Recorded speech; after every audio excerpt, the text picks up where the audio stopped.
What's going on, family? Good morning. Happy Tuesday. I got another great continuous reading out of John chapter 16, verses 16 through 33. The disciples' grief will turn to joy. Jesus went on to say, "In a little while you will see me no more, and then after a little while you will see me." At this, some of his disciples said to one another, "What does he mean by saying, 'In a little while you will see me no more, and then after a little while you will see me? And because I am going to the Father?'" They kept asking, "What does he mean by a little while? We don't understand what he is saying." Jesus saw that they wanted to ask him about this, so he said to them, "Are you asking one another what I meant when I said, 'In a little while you will see me no more, and then after a little while you will see me'? Very truly I tell you, you will weep and mourn while the world rejoices. You will grieve, but your grief will turn to joy. A woman giving birth to a child has pain because her time has come. But when her baby is born, she forgets the anguish because of her joy that a child is born into the world. So with you, now is your time of grief. But I will see you again, and you will rejoice, and no one will take away your joy. In that day, you will no longer ask me anything. Very truly I tell you, my Father will give you whatever you ask in my name. Until now, you have not asked for anything in my name. Ask, and you will receive, and your joy will be complete. Though I have been speaking figuratively, a time is coming when I will no longer use this kind of language, but will tell you plainly about my Father. In that day you will ask in my name. I am not saying that I will ask the Father on your behalf. No, the Father himself loves you because you love me and have believed that I came from God. I came from the Father and entered into the world. Now I am leaving the world and going back to the Father." Then Jesus' disciples said, "Now you are speaking clearly and without figures of speech. Now we can see that you know all things and that you do not even need to have anyone ask you questions. This makes us believe that you came from God. Do you now believe?" Jesus replied, "A time is coming, and in fact has come, when you will be scattered, each to your own home. You will leave me alone, yet I am not alone, for my Father is with me.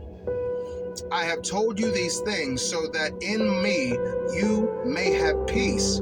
In this world you will have trouble, but take heart, I have overcome the world." Furthermore, family, this is a conversation still between Jesus and his disciples about his death, resurrection, and the joy that the disciples will experience. In this passage, Jesus tells his followers that they will face hardship and persecution, but they should remain faithful and know that it is part of God's will. Jesus also encourages them to have peace and not react with panic or doubt. He says, "I have told you all this so that you may have peace." All right, family, and lastly, here are some themes from this passage. Atoning sacrifice. Jesus refers to his own sacrifice, saying that there will be anguish when his hour comes, but there will be joy in the morning. Mediator. Jesus says that he is the mediator and intercedes for them before God the Father. Authority. Jesus says that his followers are authorized to ask anything in his name and will be heard in heaven. And lastly, overcoming the world. Jesus says, "I have overcome the world." The Greek word nikos, which is used in this verse, can be translated also as overcoming or victory. The grammar of this verse suggests that Jesus is referring to a continuous victory that will last both now and forever.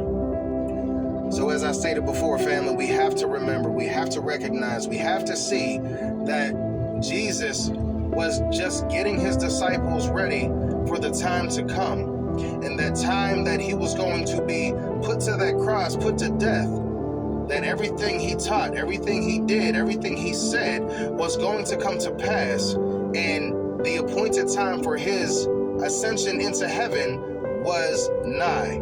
And even though his ascension into heaven was going to be sad, they would take joy in the fact that on that third day, once he resurrected from the grave, they would have great joy and be in great spirit, because the Lord that they walked with for so long has come back with all power and might and majesty in his hand to show that he truly is the Son of God, the one who was the Messiah, the Savior of all mankind. Jesus never lies. God never lies. So when he tells something in this word, when he says something, period, we today can understand that we can take him at his word, because he is the same yesterday, today, and forevermore, family. God is unchanging. It is us who change on a daily. Much love, family. I hope and I pray that this reading was a blessing to you. And if it was, go ahead and share it with somebody on today. All right? Much love, fam. We'll talk soon.